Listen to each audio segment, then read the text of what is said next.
Assalamualaikum warahmatullahi wabarakatuh. Perkenalkan, nama saya Siti Munawwarah Sapnah dengan NIM 12021941132. Saya dari kelompok 7 SI 4304. Di sini saya akan menjelaskan mengenai bab pendahuluan pada karya tulis ilmiah yang dibuat oleh kelompok saya. Pertama-tama, pada bab pendahuluan terdapat 5 subbab, yaitu latar belakang, batasan masalah, rumusan masalah, tujuan penulisan, dan metode penulisan. Yang pertama saya akan menjelaskan mengenai latar belakang.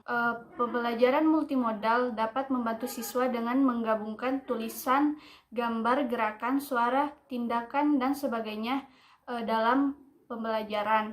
Pembelajaran akan menjadi lebih efektif, terutama untuk belajar bahasa asing karena akan terasa menyenangkan. Metode ini dapat digunakan untuk membantu siswa dalam mengingat kosakata, kamus bahasa Inggris, Jepang, Mandarin, atau bahasa asing lainnya. Yang kedua yaitu batasan masalah.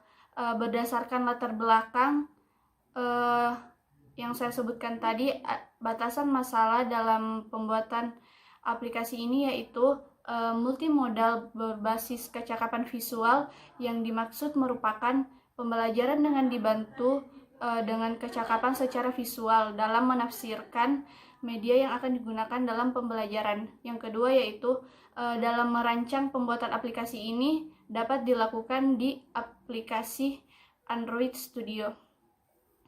Yang ketiga yaitu rumusan masalah. Berdasarkan latar belakang, kami merumuskan masalah sebagai berikut. Pertama yaitu bagaimana kemampuan komunikasi masyarakat kota. Yang kedua, bagaimana pengaruh teknologi informasi terhadap kemampuan berkomunikasi. Selanjutnya yaitu tujuan penulisan. Jadi berdasarkan rumusan masalah yang tadi, maka tujuan penulisan dari karya tulis ilmiah ini adalah: pertama, untuk mengetahui kemampuan komunikasi masyarakat saat ini. Yang kedua, untuk mengetahui manfaat dari aplikasi bahasa yang akan dibuat ini. Dan ketiga, untuk mengetahui pengaruh teknologi informasi terhadap kemampuan berkomunikasi. Yang terakhir yaitu metode penulisan. Metode penulisan karya tulis ilmiah ini berdasarkan pedoman pembuatan karya tulis ilmiah, yaitu secara sistematis dengan metode pengumpulan dan mencari informasi melalui internet.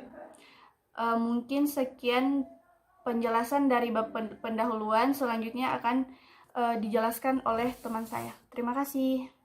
Halo semuanya, damai sejahtera untuk kita semua. Puji syukur saya haturkan kepada Tuhan Yang Maha Esa, karena saya masih bisa tampil di hadapan Anda semua untuk menjelaskan tentang karya tulis yang kelompok kami buat. Sebelumnya, saya ingin memperkenalkan diri. Nama saya Danar Prayoga dengan NIM 12021919414 dari kelas SI 4304. Dan bagian yang akan saya bahas adalah bagian bab 2 mengenai kajian pustaka. Untuk itu, langsung saja ke pembahasannya. Pada bab 2 ini saya akan membahas tentang prinsip-prinsip teori yang berhubungan dengan judul kami, yaitu pembelajaran bahasa asing multimodal melalui aplikasi.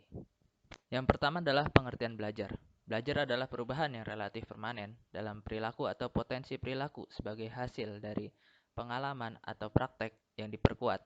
Belajar merupakan hasil dari interaksi antara stimulus dan respon. Jadi seseorang dianggap telah belajar jika dia dapat menunjukkan perubahan pada perilakunya. Jadi apabila kita masih belum dapat menunjukkan perubahan dalam perilaku kita, maka kita belum disebut telah belajar. Yang selanjutnya adalah pengertian bahasa asing. Bahasa asing merupakan bahasa yang tidak biasa digunakan oleh masyarakat yang mendiami wilayah tertentu. Sebagai contoh, bahasa Inggris adalah bahasa asing bagi masyarakat Indonesia, karena pada kesehariannya masyarakat Indonesia tidak menggunakan bahasa Inggris. Selanjutnya adalah sejarah dari pembelajaran bahasa asing. Manusia adalah makhluk sosial yang tidak dapat hidup sendirian. Jika dilihat dari sejarahnya, manusia telah berinteraksi dengan orang dari bangsa lain sudah sejak lama. Contohnya adalah dalam bidang perdagangan, persebaran agama, pendidikan, dan pemerintahan. Selanjutnya adalah pentingnya mempelajari bahasa asing. Kita semua tahu bahwa bahasa asing sangat penting untuk kita kuasai. Dengan dapat menguasai bahasa asing, maka seseorang akan dapat berkomunikasi secara lebih jauh, sehingga wawasannya di dalam teknologi informasi ini sendiri akan lebih terbuka dan pastinya akan memiliki modal yang sangat besar untuk dapat melangkah di dalam dunia yang kemajuan teknologi ini akan selalu bergerak maju.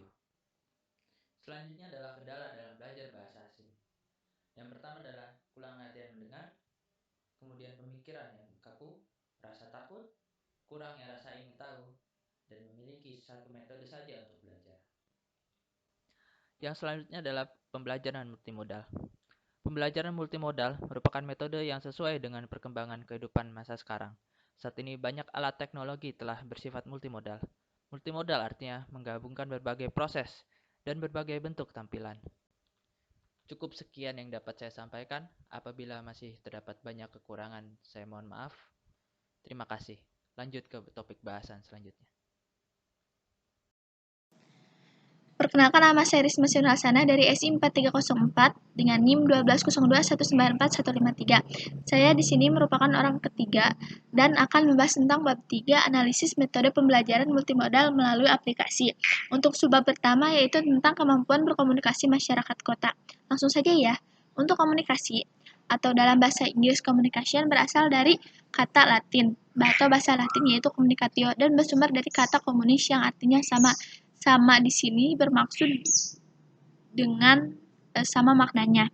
Dan pada paradigma Laswell, beliau mengatakan bahwa ada 5 unsur cara berkomunikasi sebagai jawaban dari pertanyaan yang diajukan. Yang pertama yaitu komunikator.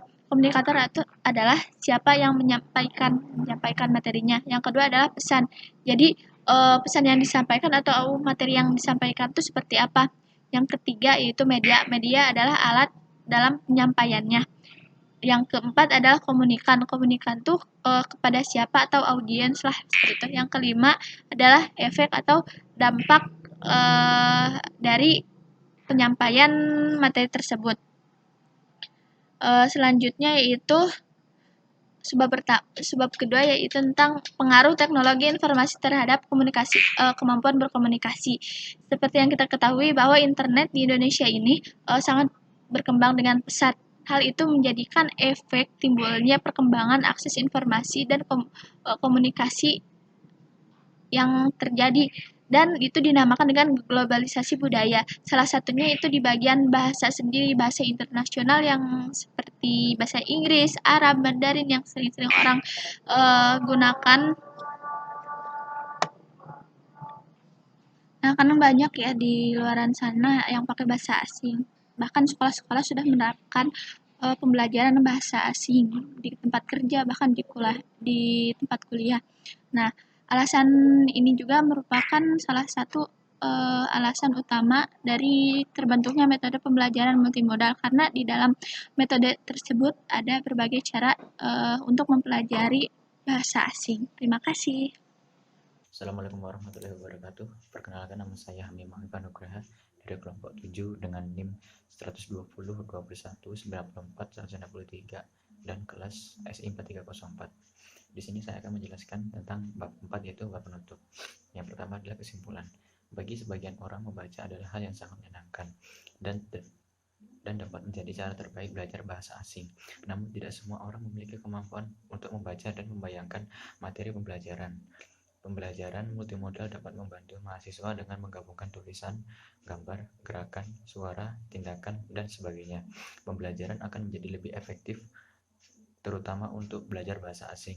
Metode ini dapat digunakan untuk membantu mahasiswa agar mengingat kosakata kamus bahasa Inggris, Jepang, atau Mandarin.